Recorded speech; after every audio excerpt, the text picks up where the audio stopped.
Salut, aujourd'hui je vais vous présenter une vidéo sur comment fabriquer un oscillateur. Donc, tout d'abord je vais vous montrer l'oscillateur en fonction et après je vous montrerai comment le fabriquer. Donc voilà en l'occurrence mon oscillateur. Donc il est rangé dans une boîte. J'ai une prise de façon à brancher un transformateur. On peut aussi remplacer par une pile. C'est une pile 9 volts. Donc je branche mon transfo. Donc ensuite j'ai deux boutons on-off.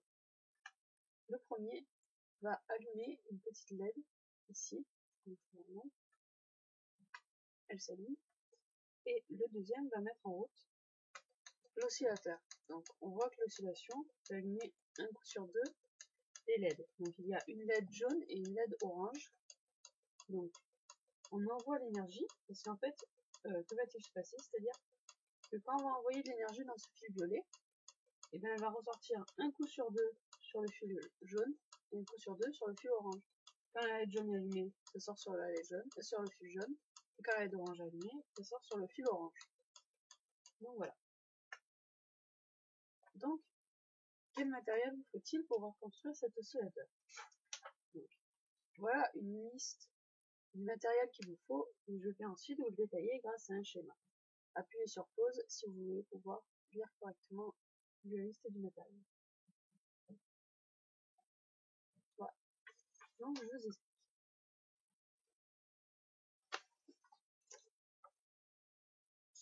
Voilà le schéma de mon oscillateur.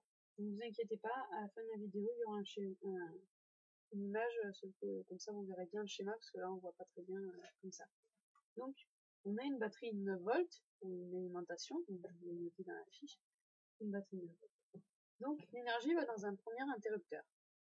Ce premier interrupteur va allumer l'oscillateur, qui se constitue d'une NE555. Alors, une NE555, c'est une puce très facile à trouver, on la trouve dans pas mal d'endroits, on peut l'acheter sur internet, elle coûte moins de 50 centimes, donc c'est vraiment quelque chose qui coûte pas grand chose. Donc, ce premier interrupteur fait fonctionner cet oscillateur, qui va produire une oscillation, c'est-à-dire qu'il va allumer un coup, qui va éteindre un coup, qui va s'allumer un coup, qui va éteindre un coup. Donc, il va là. On a un petit système. Ensuite, on a un deuxième interrupteur. Et quand on allume cet interrupteur, ça envoie l'énergie dans un relais de puissance qui va allumer un coup sur deux la LED orange et un coup sur deux la LED jaune. Donc, quand on appuie sur le premier interrupteur, ça allume une LED verte, comme quoi l'oscillateur est bien en train d'osciller. D'ailleurs, on voit là les petits marques rouges pour que l'énergie entre et sort.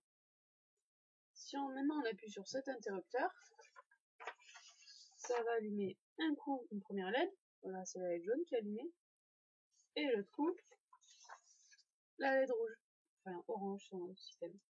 Donc ça c'était mon oscillateur à moi. Et ensuite, là j'ai fait un système un peu plus simplifié que vous pourrez exploiter, qui sera un peu mieux.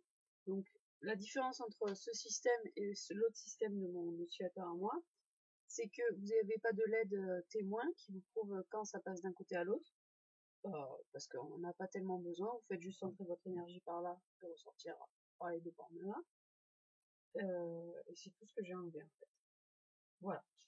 Donc maintenant je vais vous montrer une autre petite vidéo qui va vous montrer en 3D l'oscillateur.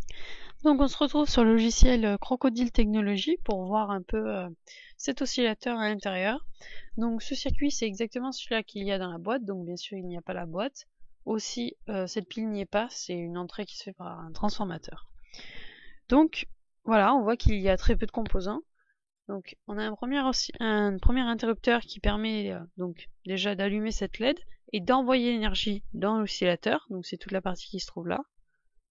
Donc cette énergie est envoyée donc dans l'oscillateur, donc l'oscillateur oscille, et après quand on appuie là, l'énergie produite par l'oscillateur, l'oscillation, va aller dans le relais qui est là, qui après va redistribuer l'énergie dans les deux LED qui sont là, qui s'allument donc alternativement grâce à l'oscillation.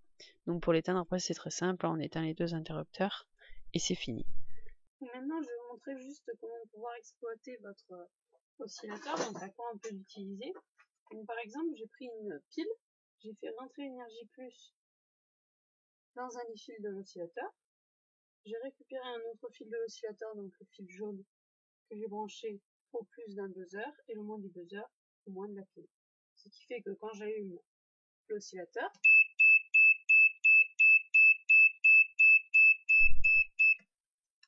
le son fait des dits. Maintenant, si on veut par exemple, au lieu que ça fasse dit, dit, dit, on veut que ça fasse di, ui, on peut utiliser des condensateurs. Donc, je vais vous montrer les petits condensateurs et on va augmenter la puissance des condensateurs. Donc, par exemple, je prends un condensateur 47 microfarad, je le branche. Voilà, vous allez voir que le son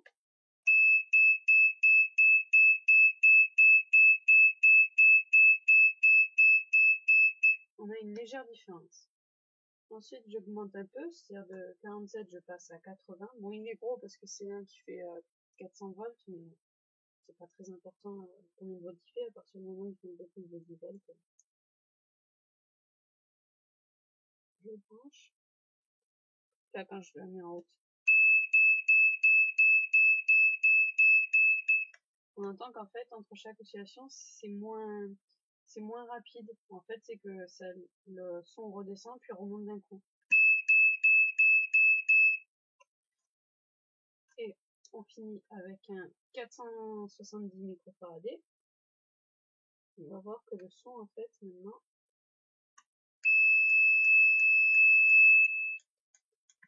on entend presque en continu, en fait, le buzzer. Mais en vérité, le son descend et remonte. C'est pour ça que ça casse pas mal les oreilles. Vous l'entendez peut-être pas à cause de la vidéo, mais c'est assez fort.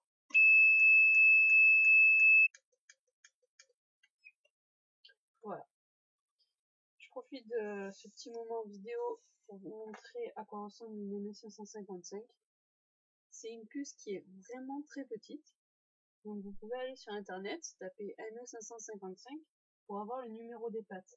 Puisque sur mes schémas, le numéro des pattes est déjà indiqué sur la puce. Du coup, il faut que vous choisissiez quelle patte correspond à quel numéro. Donc ça, vous pouvez aller sur internet. Donc le schéma, appuyez sur pause pour pouvoir le visionner correctement.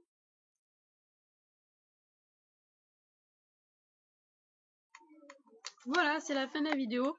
Je vous remercie d'avoir regardé cette vidéo. Si vous avez strictement rien compris à tout ce que j'ai dit pendant la vidéo, je vous conseille de regarder ma dernière vidéo qui explique tous les principes fondamentaux de l'électronique. J'espère que vous regarderez d'autres de mes vidéos. N'hésitez pas à la commenter si vous avez des questions. Il n'y a pas de souci, je répondrai à vos questions le plus rapidement possible. Voilà, allez ciao, c'était Coco 34 67 58.